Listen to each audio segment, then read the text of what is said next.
औज़ुबिल्लाहिमिनश्शैतानिर्रजीम बिस्मिल्लाहिर्रहमानिर्रहीम। अस्सलाम वालेकुम नाज़रीन, ज़वार के मलिक मोहम्मद अब्सार हैदरी आपकी खिदमत के अंदर हाजिर हूँ।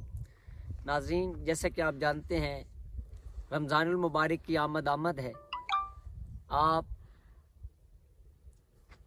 29 शाबानुल मुअज़्ज़म से अपने तमाम अमूर के हल के लिए रोज़ाना एक से पारा 29 शाबान, 30 शाबान और कोशिश ये करें कि आप मुकम्मल रमज़ान का जो महीना है रोज़ाना एक से पारा लाजमी तौर पर ख़त्म करें। रोज़ाना जो आप एक से पारा ख़त्म करेंगे वो पानी आप दम करके रख लें और घर के अंदर छिड़काव करें पूरा रमज़ान, यानी कि ये आप ऐसे समझ लें 29 रमज़ान तक आपका पूरा एक ख़त्म कुरान पाक हो जाएगा।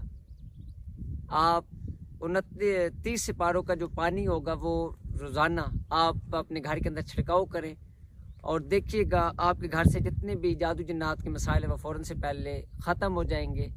और आपने जिस वक्त वो 30 सिपारे आप पढ़ लेंगे उसका हदिया आपने रसूलुल्लाह माब सल्लल्लाहु अलैहि वसल्लम को पेश करना है। इंशाल्लाह देखिएगा आपके तमाम मसाइल हल हो जाएंगे। अपने दोनों के अंदर याद रखिएगा। आपको अपने ज़वार की मोहम्मद अब्सार हैदरी आपसे इजाज़त चाहता हूँ। तो भाई